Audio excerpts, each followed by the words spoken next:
Merci. Tout d'abord, comme c'est encore la saison, je souhaite mes meilleurs vœux à tous et à votre famille. Je vous souhaite une bonne santé, du courage et vous pouvez encore compter sur nous, le combat continue. Je vais revenir sur ces 2 dernières années parce que le temps nous donne raison et on va revenir sur ces mesures de confinement qui ont été des mesures liberticides.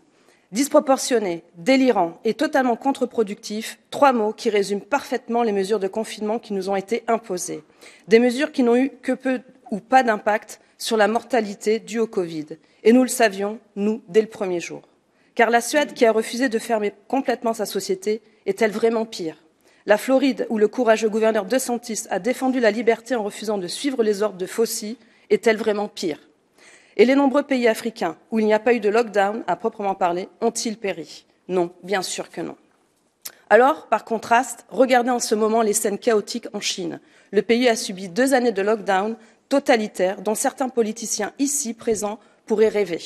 Maintenant, 2 ans plus tard, la Chine est en panne.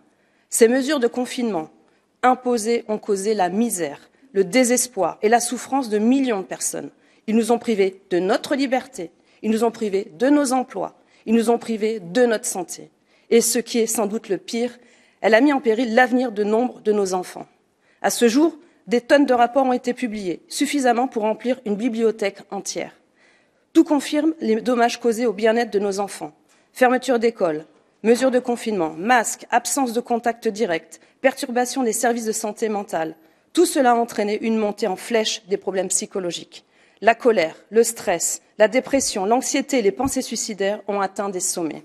Tragiquement, des millions d'enfants ont perdu des années de développement éducatif et social qui les affecteront pour le reste de leur vie. Une grande partie de ce développement est peut-être irréparable. Les dommages que ces mesures tyranniques ont causés au fondement même de nos sociétés libres et démocratiques sont également difficiles à réparer. Si ces lockdowns nous enseignent une leçon, c'est que nous ne pouvons jamais, et je le répète, jamais considérer notre liberté ou même notre propre santé comme allant de soi. Les droits fondamentaux seront piétinés à la première occasion par les élites qui nous gouvernent. Notre liberté, notre santé, notre bien-être sont entre les mains de technocrates et des grands groupes pharmaceutiques. Des élites promptes à montrer du doigt quiconque ne respecte pas strictement les ordres de couvre-feu.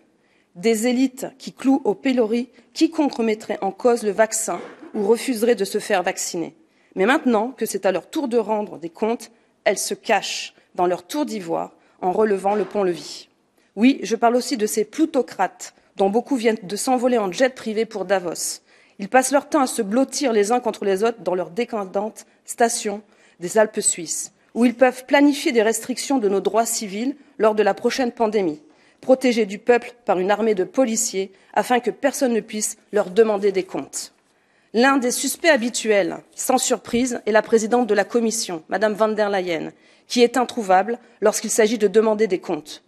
De quoi a-t-elle discuté lors de ce Davos avec le PDG de Pfizer lorsqu'elle a distribué 35 milliards d'euros de notre argent pour acheter des vaccins? Personne ne le sait.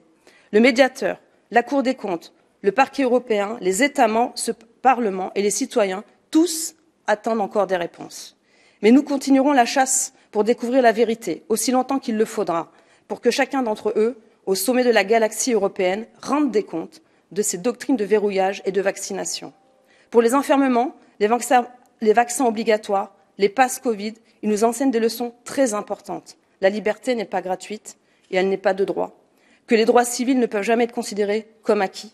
Que ceux qui gouvernent refusent d'être tenus pour responsables. C'est pourquoi nous devons prendre position et défendre nos droits. Et avec le soutien de tant de personnes, nous continuerons. Je vous remercie.